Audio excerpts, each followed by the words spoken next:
Let's do this. Let's do this. My name is Boots Parker. I'm 91 years old. My name is Griffin. I am 10 years old. My name is Joel Callens. Aldridge G. Callens. I am Richard Cheek. My name is Richard Waits. Today is February the 12th, 2019. February 22nd, 2019. Hoy estamos a 16 de febrero del 2019 en Birmingham, Alabama. I am in Birmingham, Alabama. I was born and raised here in Birmingham. I had a birthday party at Vulcan. Before they redid it? And before they redid it. What has come to Birmingham or happened here that you never thought you'd see? Well, I think we're sitting in one of those things. This is Railroad Park. And I'm here with my partner in crime. I'm speaking with my mom. You people cannot see my friend here, Angelina, but she's very small, but she's huge. She goes into a room and lights up the whole place, and everybody knows that she's there. Oh, yeah, she does. Who am I to you? You're my tutor. And I appreciate you. You've been doing pretty good with it. And I'm talking with my dear friend and sister from another mister. That's right. Daji Hendricks. How has your life been different than you imagined it would be? How did you first get into playing football? Tell me why you wanted to bring me here to Alabama from Chicago. Will you ever try video games again? That's a really good question. I thought so too. We're in Birmingham, Alabama, and my daughter and I are having a talk. If I could go back and do it all over again, I would have gotten into more trouble. Because the little bit of trouble I did get into was nothing. I had a 6th grade teacher, and she told me one day, she said, Boots, you're like a little dandelion. You're sitting there, you're just calm and peaceful, all tightened up on your little stem, and then a puff of wind comes by, and poof, you go in all directions. Going through grammar school, I wasn't a real angel. I literally had a chair sitting beside the principal's desk that had my name on the back of it. In the 5th grade, we go out for football, and I got to do things on the field, knocking somebody's knickers loose, that I got patted on the back for. And if I did it off the field, I got a whipping. Being smarter than the average bear, I said, it's a lot better if I do it here than if I do it over there. So I started playing football in the 5th grade. With our parents, we were members of what they called back then, and sometimes they call it now, the Sanctified Church. Or Pentecostal church. And our pastors used to play the guitar, and the main one was a trumpet player, and that's the one who inspired my brother Jotham, who became a jazz musician. World-renowned musician. He was the sole brother of our family. Yes, he was. Jotham could sleep on a hollow log just as long as he had his trumpet.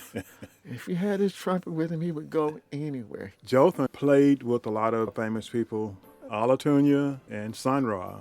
He had Lionel Hampton here in Birmingham to our parents' house, and my mother fixed potato pies for him.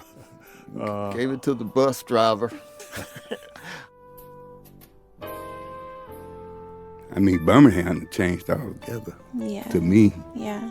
I've been gone for 10 years. And out of 10 years, when I got back, I was lost. Where were you gone? Would you mind telling us? I went to prison for 10 years. Mm-hmm. And when I got back, everything had changed. Mm. My grandchildren grown up, all they got children, everything is different now, Yeah. Well, how would you like to be remembered? I like to be remembered as a good person. I'm here now. I'm trying to change my ways and let my grandchildren see the way I think now instead of the way I was thinking then. It was a bad way to be, but that's the way I was raised. 'Cause I was raised in the South, not to put your trust in people too much, Being raised in the South kind of makes you not trust people? Yeah.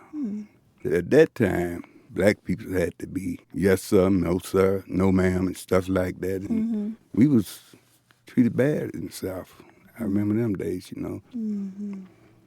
So you think things have changed in terms of respect between whites and blacks here? Well, further I can see, yeah. There's so many things black can do now. Mm-hmm. And at that time, they couldn't, when I was coming to certain places, they couldn't go. Do you feel more free? Well, I wouldn't say that.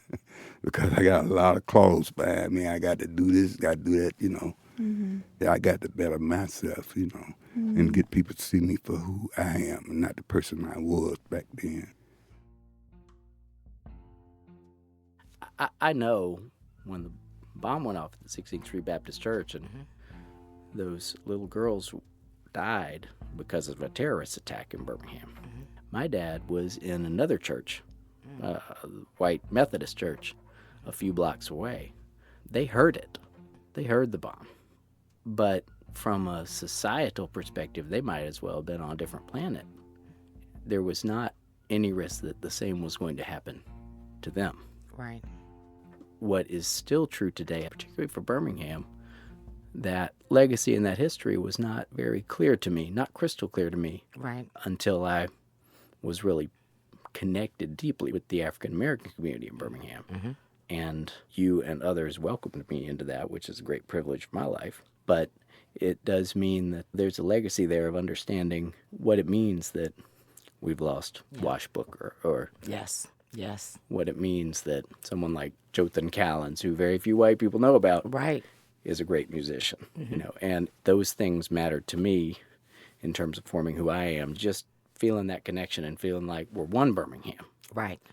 And not everyone gets that we're one Birmingham. Right. I think. But, Will, I want to say to you that one thing that I've always admired about you is, regardless of the past and your history and how you've got some great accomplished people and you've got some people that you necessarily weren't always so proud of the decisions they made.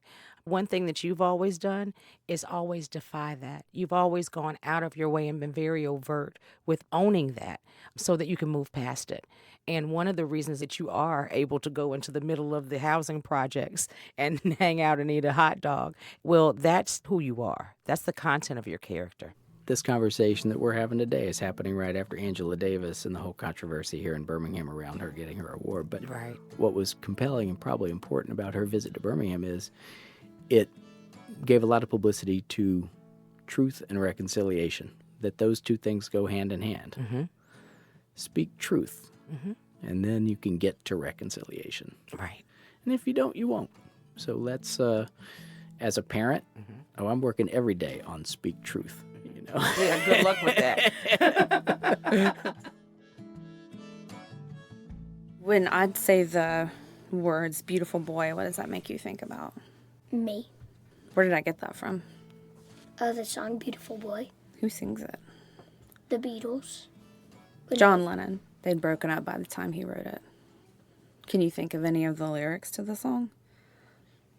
Do I have to do it in a singing voice? No, you can just speak them. The monster's gone and your dad's here, but you like to say Mom. Mm-hmm. Beautiful, beautiful, beautiful boy. The sailing away part. I love you more than anything in the world. Me too. I mean, I love you and Dad both the same. I know you do. Tell me about how marriage can take on a new form in your 60s and 70s. Well, I think it can in retirement years. We're distracted from each other sometimes when we're still working. I've thought some about that and how our relationship has deepened since we retired. We spent more time together. We travel more together. When you're hiking the Appalachian Trail, she accompanied me, of course, for a good part of the way. And when she was with me with a support vehicle, at the end of the day, I would come off the trail at a trailhead that we had prearranged that she would be there. And she was always there. There were 300 mountains on the Appalachian, give or take a few. We had no GPS. We had very, very rudimentary maps. She never missed a pickup. So I say to myself, when I come down from my life's last mountain, I'll look for her and she'll be there. Love you, Dad.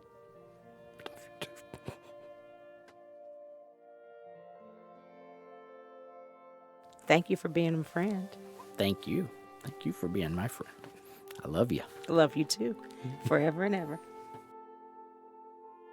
Thank you, Mr. Richard Lamar Waits, for your memories and for your time. We look forward to being a part of history in the Library of Congress. Maybe my great-great-grandchildren might hear me one day. Yes. Thank you for being brave to come and do this today. Thank you for encouraging me and being open. I love you with all my heart.